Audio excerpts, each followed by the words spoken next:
नमस्कार, मी पंजाब डक हवामान अभ्यासक मुक्काम पोस्ट गुगळी धामणगाव तालुका सेलू जिल्हा परभणी. राज्यातील आजपासून परत शेतकऱ्याला खास करून अंदाज, कालच एक अंदाज दिला होता, पण परत एक अंदाज खास करून कशामुळे द्यायचा की राज्यामध्ये आता शेतकऱ्याच्या मूग काढणीस आलेलं आहे. तर मूग ज्यांचा काढणीस आलेला आहे त्या शेतकऱ्यासाठी खास करून आनंदाची बातमी. तुम्ही काय करा, 19 तारखेपर्यंत 19 ऑगस्ट पर्यंत तुम्ही तुमचे मूग काढून घ्या, कारण की राज्यामध्ये 20 ऑगस्ट ते 2 सप्टेंबर दरम्यान राज्यात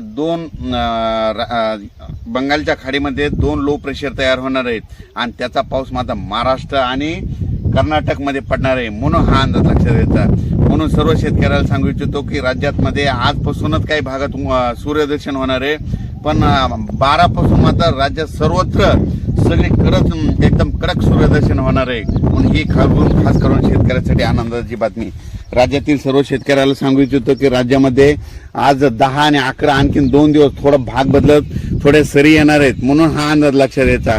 पण राज्यात मात्र 12 तारखेपासून मराठवाडा, पश्चिम महाराष्ट्र या भागामध्ये चांगलं सूर्यदर्शन घडणार आहे, म्हणून हा अंदाज लक्षात द्यायचा.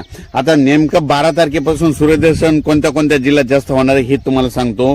की सांगायचं झालं तर चंद्रपूर, यवतमाळ, नांदेड, हिंगोली, वाशिम, परभणी, त्याच्यानंतर लातूर, बीड, जालना, सोलापूर, उस्मानाबाद, सातारा, सांगली, तसेच पश्चिम महाराष्ट्र, त्याच्यानंतर नगर जिल्हा, त्याच्यानंतर नाशिककर देखील होणार आहे,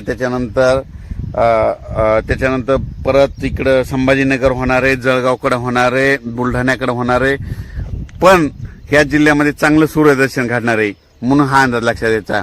बरेच डाळिंब शेतकऱ्याचे फोन आले होते की त्यांना म्हणजे उन्हाची गरज आहे, म्हणजे त्याच्यामुळे त्यांच्यासाठी खास करून डाळिंब शेतकऱ्यासाठी ही खास करून आनंदाची बातमी.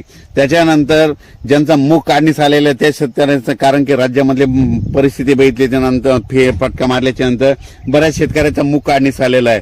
तर ह्या म्हणजे आता 10 दिवस सूर्यदर्शन भेटणार आहे आणि त्या शेतकऱ्याचे मूग सुखरूप घरी येणार आहेत, म्हणून खास करून त्यांच्यासाठी देखील आनंदाची बातमी. 20 ऑगस्ट पासून ते 2 सप्टेंबर दरम्यान बंगालच्या खाडीमध्ये 2 लो प्रेशर होणार आहे आणि त्याचा पाऊस मात्र कर्नाटक आणि महाराष्ट्रामध्ये चांगल्या स्वरूपाचा पडणार आहे. अचानक वातावरणात बदल झाला तर लगेच एक मेसेज दिला जाईल. धन्यवाद.